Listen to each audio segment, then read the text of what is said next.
Hey guys, just a quick video today about charging a flat or a dead or a low battery in your car, in this case Mitsubishi Pajero. Essentially what happened is I was using this handheld air pump to pump up the tires in my car to the right pressure.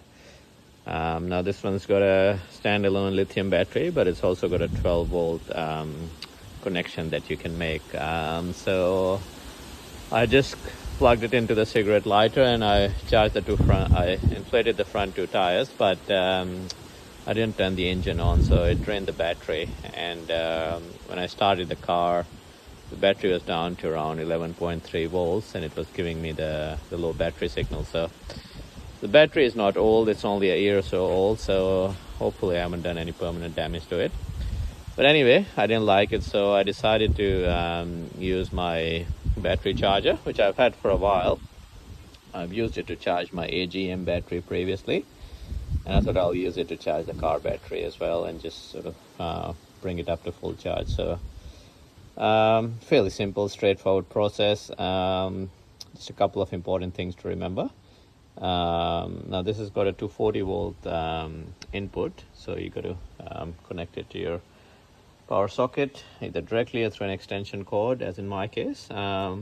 It's a good charger. I think it's a 9-stage charger with a maximum charge of up to 6 amps, or a trickle charge, which I think runs at around 1 amp. You can choose the charge that you want: the 1 amp maintenance, the 4 amp silent, or the 6 amp rapid charge. And you can also choose the battery type, such as calcium, AGM, and wet lead acid batteries or gel battery. And I think it's got a circuit breaker, so it doesn't do any harm if you've connected the batteries to the wrong polarity by mistake. And it shows you as to what state the charge is at. So essentially, if it's when it first starts, it will show you the bulk charge light being on, and then it will go on to absorption, and then when it's fully charged, it will go to full. If there's something wrong, it will show you the fault code, which may be that the battery is beyond repair, or there's something wrong in the polarity connection or whatnot. But yeah, it's been a good charger. But yes, fairly simple. It's got a red or a positive and a black or a negative terminal that connects to the battery or the car's chassis. So essentially, if the battery is out of the car, it's fairly simple. You connect the red to the positive, the black to the negative, and just turn the power supply onto this, and then the battery starts charging. If the battery is in the car, however, as in this case, it's a little bit different. The first thing you need to do there is find as to whether your car's battery is negatively or positively grounded. And what that essentially means is if the negative or the positive terminal is connected to the car's chassis or the frame. Most cars are negatively grounded, as is this one. All you need to do is follow the lead from the negative and the positive terminals and see where they go. So see, follow the lead from the negative terminal here. It goes under the fuse box here and then comes around, and if you can see, it's connected to the car's chassis there.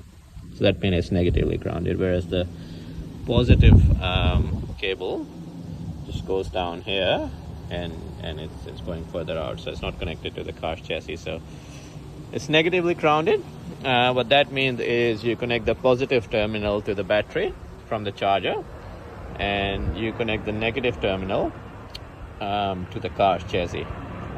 Essentially anywhere on the car's frame that's a non-painted surface like a metal bolt here. Just make sure you don't connect it to the fuel or the carburetor lines or anything like that, and it will work fine.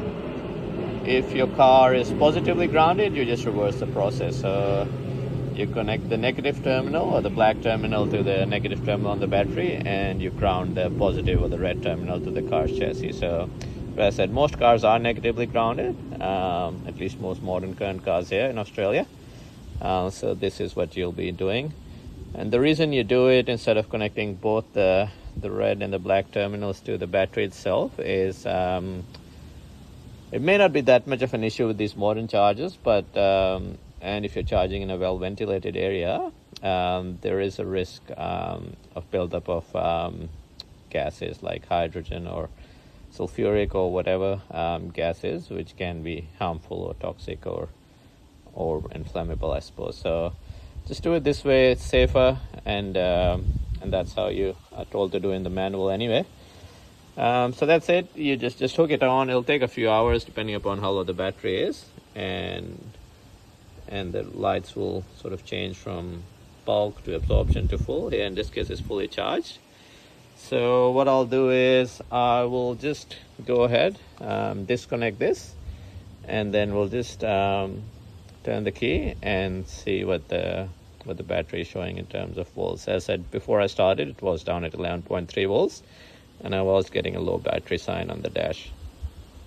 Okay, so we're done disconnecting the charger now that it's fully charged. Essentially the steps for disconnecting are, if the battery is still in the vehicle, as in this case, is you turn off the power supply first at the mains, take out the power socket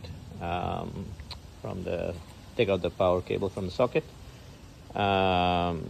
remove the negative or the black or the negative cable from the vehicle's chassis first, and then you remove the positive cable or the positive alligator clip of the charger from the battery's positive terminal, and then just move it out of the way, and we'll just go ahead, we'll just turn the key and see on my head unit, which tells me the battery voltage as to what's it at. Okay, there you go. So it's up to 12.4 volts. So that's it, really. Just shows you how to charge your car battery in your car, and also a quick review of this Ozcharge battery charger, which is a really good piece of equipment and very handy to charge batteries and bring them back from almost dead. That's essentially it's a fairly simple process, just a few sort of steps to remember. Obviously getting the polarity right, and just making sure that you don't connect both the alligator clips to the battery if it's still in the car, just for safety purposes. That's it. Hope you liked it. If you did, please hit the like and subscribe button, and I'll see you next time. Thank you.